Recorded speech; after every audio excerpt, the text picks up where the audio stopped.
Hola, buenos días. El día de hoy vamos a trabajar jerarquía de operaciones. ¿Qué es la jerarquía de operaciones?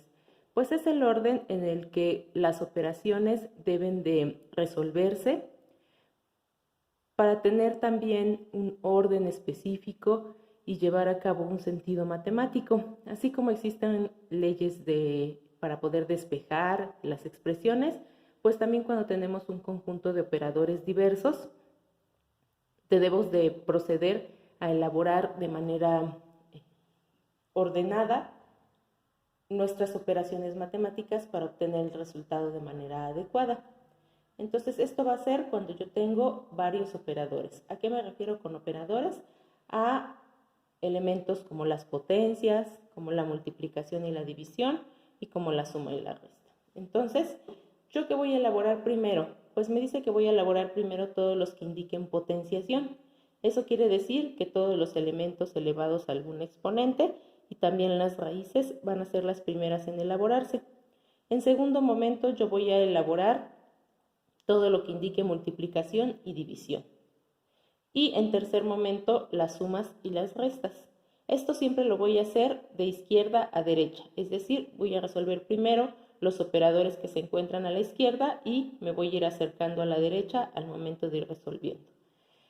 Hay una excepción cuando yo tengo ciertos símbolos de agrupación. Ahí debo de considerar estos símbolos de agrupación. Entonces, cuando yo necesito hacer operaciones que rompen el esquema que se está indicando aquí, pues generalmente las agrupo en un paréntesis, en un corchete o en un conjunto de llaves o en las tres en diversos momentos. Y entonces yo sé que primero debo de resolver lo que está dentro del paréntesis para seguir a lo que está en el corchete y a las llaves. Aún así voy a seguir este orden, pero voy a ir resolviendo primero lo que se encuentra dentro de cada uno de los símbolos de agrupación. Entonces, eso es la jerarquía de operaciones, seguir este determinado orden y yo siempre lo tengo que elaborar de esta manera.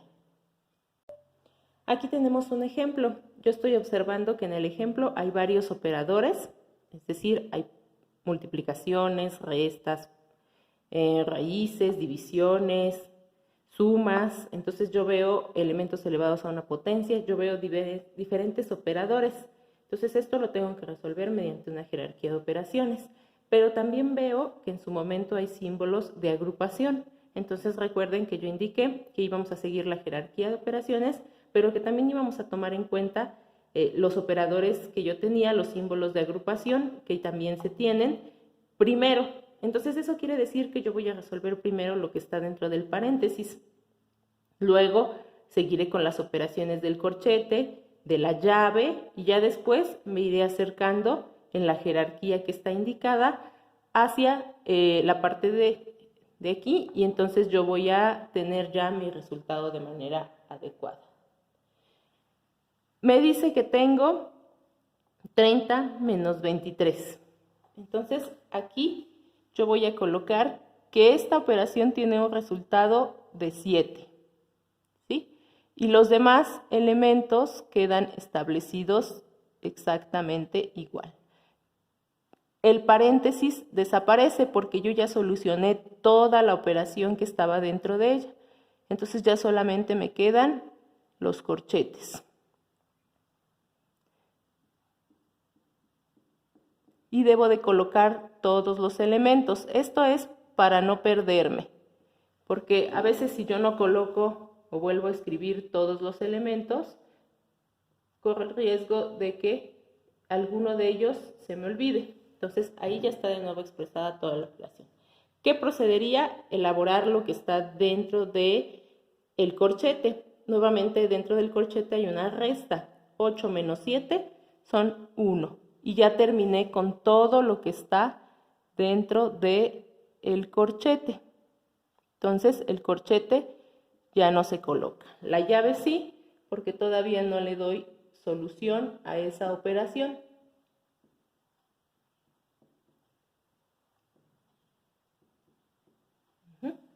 Ahora tengo que proseguir con la llave.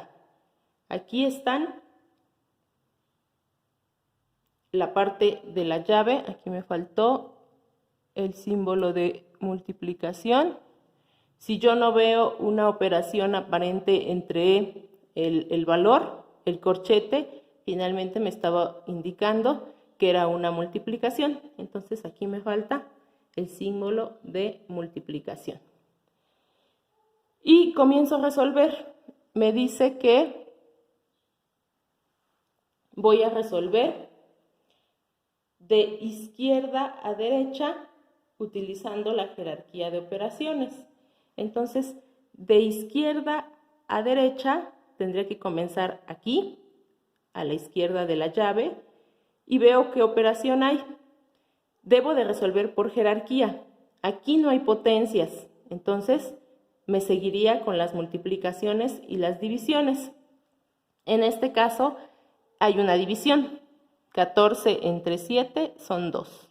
Y sigo expresando las demás operaciones que están ahí indicadas.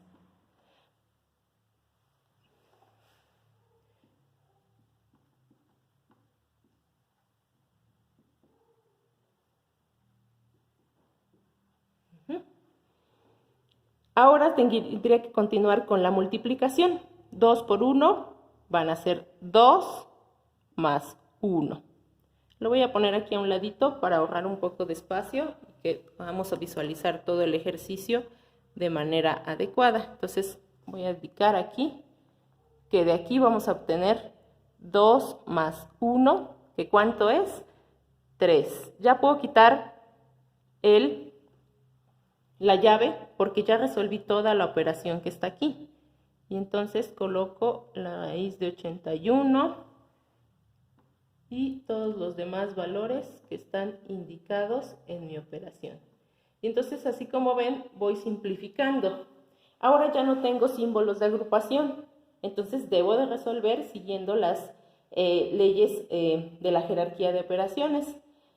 La jerarquía de operaciones me dice que primero potencias. Entonces yo veo aquí una potencia, igual de izquierda a derecha veo una potencia. 4 más 3 al cuadrado son 9 por 5 menos, y veo una raíz, entonces también debo de resolver. Ya no voy a colocar el operador. 81, la raíz de 81, 9. Entre 3. Entonces, nuevamente simplifiqué. Ahora, ¿qué me dice la jerarquía de operaciones? Que si tengo potencias, ya no tengo potencias. Que me vaya a las multiplicaciones y a las divisiones, de izquierda a derecha. 4, 9 por 5 son 45, menos 9 entre 3 son 3. Y me dice que voy a terminar con las sumas y las restas. En este caso, 4 más 45 son 49 menos 3 es igual a 46. Y este sí es mi resultado. Terminé de elaborar de manera adecuada.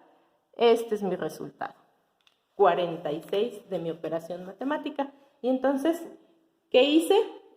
Comencé con los paréntesis. Resolví la resta en este caso. Seguí las operaciones, era otra resta, volví a obtener 1. Como aquí yo no veía un operador matemático, eso quiere decir que hay una multiplicación. El paréntesis finalmente en algunos momentos nos indica multiplicación y en este caso el corchete. Entonces por eso coloqué aquí un por. Seguí resolviendo lo que estaba dentro de la llave. En jerarquía de operaciones, primero era la división, nos da un 2, colocamos los valores. 2 por 1 nos va a dar 2, más 1, que finalmente tenemos 3. Este es el resultado de toda la llave. Y continuamos con los operadores según la jerarquía indicada. De izquierda a derecha, me dice que primero voy a elaborar las potencias. 3 al cuadrado son 9 y la raíz de 81 son 9. Y continúo las operaciones, multiplicaciones, que son 45, y divisiones, que son 3, Y ahora sí, sumas y restas, 4 más 45 son 49, menos 3 y obtengo mi resultado de manera adecuada. Así voy a seguir la jerarquía de operaciones en todo momento. Si yo tengo un operador que no tiene símbolos de agrupación, de izquierda a derecha comienzo. Si tengo un conjunto de operadores que tienen símbolos de agrupación, entonces primero trabajo los símbolos de agrupación y ya después continúo con el resto de la expresión matemática. El segundo tema que vamos a revisar es el mínimo común múltiplo. ¿Qué es el mínimo común múltiplo? Pues es el número positivo más pequeño, que es múltiplo de 2 o más números, y este es diferente de 0. Tiene que ser diferente de 0. ¿Cómo lo vamos a calcular? Pues me dice que lo primero que yo debo de hacer es descomponer en factores primos cada uno de los números. Y vamos a recordar los factores primos, que son los números que se pueden dividir entre uno y entre sí mismo solamente. Entonces, esos son los factores primos. Después tendremos que elegir los factores comunes y no comunes elevados al mayor exponente. Y por último, nosotros vamos a multiplicar el factor elegido.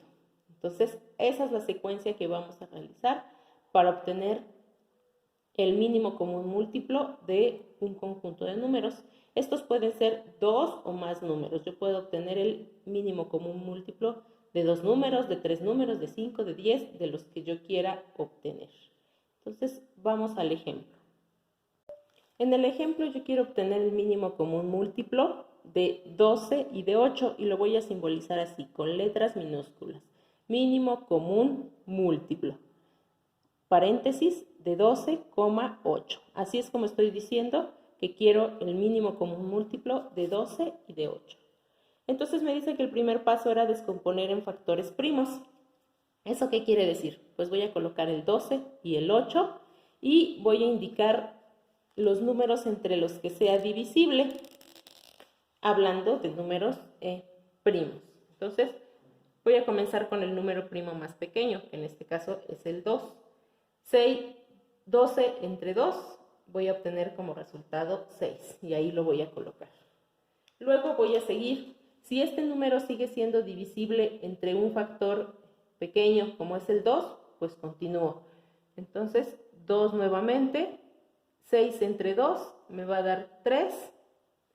3 ya no es divisible entre el número 2 porque obtendría 1,5, ya no es un valor, un resultado entero, ya es un valor decimal, entonces ya no lo puedo dividir entre 2. Tengo que buscar el factor primo que sigue, que en este caso sería el 3. Y 3 entre 3, pues me va a dar 1. Cuando yo tengo aquí el 1, terminé de descomponer mi elemento en factores. Entonces, estos son sus factores primos. 2, 2 y 3. Vamos con el 8. El 8 se puede dividir entre 2 y obtendríamos 4. El 4 también se puede dividir entre 2 y obtendríamos 2. Y el 2 también se puede obtener entre 2 y obtendríamos el 1 como resultado. Tengo los factores que necesito. Ahora los voy a visualizar cómo son estos factores. Entonces tengo 12 y también tengo el 8. Y sus factores primos son, en el caso del 12, yo tengo 2 y 2. ¿Qué esto representa? Pues que son 2 al cuadrado. Y también tengo que esos a su vez están multiplicados por 3. Entonces tengo 2 al cuadrado porque es 2 y 2 elevado. O sea que el 2 está elevado al cuadrado. Y tengo por 3 porque es el otro factor que me hacía falta. Concluí con todos los factores del 12. Ahora voy con los factores del 8. En los factores del 8 tengo 2, 2 y 2. Por lo tanto, es 2 elevado a la tercera potencia, porque está 3 veces representado el 2 ahí. Estos son mis factores de mis dos elementos, ¿sí? ¿Qué me decía el siguiente paso? Una vez que ya había dispuesto los elementos en factores primos, decía que iba yo a tomar los elementos comunes y no comunes elevados a la mayor potencia. Entonces, ¿Qué elementos comunes tengo? En este caso, tengo al 2 como un elemento común, como un factor común. Tengo que elegir el que está elevado a la mayor potencia, que es 2 elevado a la 3. Y luego me dice que voy a multiplicar por el factor, porque me dijeron comunes y no comunes. Estos serían los comunes, él sería el factor no común, porque no está en el 8, no está representado en el 8, pero sí está en el 12, entonces también se tiene que tomar en cuenta, y entonces lo multiplicaría por 3. Yo sé que 2 elevado a la 3 es 2 por 2 por 2, y 2 por 2 son 4, por 2 son 8. Y 8 por 3 es igual a 24. Entonces, ahí está mi resultado de este ejercicio. Tengo 24 como resultado, ¿sí? Por lo tanto, si yo lo quiero expresar, digo que el mínimo común múltiplo de 12 y 8 es igual a 24. Así es como voy a obtener el valor del mínimo común múltiplo. Vamos con otro ejemplo. En este caso es un ejemplo acerca de 3 números de los cuales yo voy a obtener el mínimo común múltiplo: 12, 30 y 25. Esos son mis 3 números de los que voy a obtener. Vamos con el 12. Quedamos que el 12 es divisible entre 2, obtengo 6. El 6 es divisible entre 2, obtengo 3. Y el 3 entre 3. En el caso del 30 lo puedo dividir entre 2 y obtendría 15. Al 15 ya no lo puedo dividir entre 2, lo voy a dividir entre 3 y voy a obtener 5. Y al 5 no lo puedo dividir entre 3, el siguiente factor primo sería 5 y me queda el 1. En el caso del 25 no lo puedo dividir entre 2, ni tampoco lo puedo dividir entre 3, entonces me tengo que ir hasta el 5. Y me daría 5 y 5, 1. ¿Ok? Ahí ya está la descomposición en mis factores primos. Ahora vamos a determinar cuáles son estos factores para cada número. Tenemos el 12, el 30 y el 25. En el caso del 12, tenemos 2 y 2, entonces por lo tanto es 2 al cuadrado por 3. En el caso del 30 no tenemos factores que se repitan, entonces son 2 por 3 por 5. Y en el caso del 25 sí tenemos factores que se repiten, 5 al cuadrado. Ahí está la selección de mis factores. Seguimos con el siguiente paso, que es elegir los factores comunes y no comunes a los que están elevados estos números, a los que están representados estos números. Tenemos como factor común al 2, no, porque no está representado en los 3, ni al 3, ni al 5, entonces no tenemos factores comunes, pero me dijeron que factores comunes y no comunes, elevados al mayor exponente. Entonces, si yo hablo del 2, el que está elevado al mayor exponente es 2 al cuadrado. Si hablo del 3, ambos están elevados a un exponente 1. Y cuando hablo del 5, uno es 5 y otro es 5 al cuadrado. Entonces voy a elegir 5 al cuadrado. 2 al cuadrado es 2 por 2, que son 4. Por 3 y por 5 por 5, que son 25. Por lo tanto, el mínimo común múltiplo de 12, 30 y 25 va a ser la multiplicación de 4 por 3 y por 25, que es 300. Este es mi mínimo común múltiplo en este caso, ¿sí? Así es como trabajo 3 elementos de los cuales quiero obtener mínimo común múltiplo. Buscar los factores, ya que tengo los factores, los indico de manera clara con sus exponentes, selecciono los comunes y no comunes con el mayor exponente, multiplico y obtengo el resultado de mi ejercicio. Y vamos por el último tema del día de hoy, máximo común divisor. ¿Qué es el máximo común divisor? Pues es el mayor número que divide exactamente a dos o más números a la vez. ¿Y cómo lo voy a calcular? Pues nuevamente voy a descomponer en factores primos mis valores, mis números.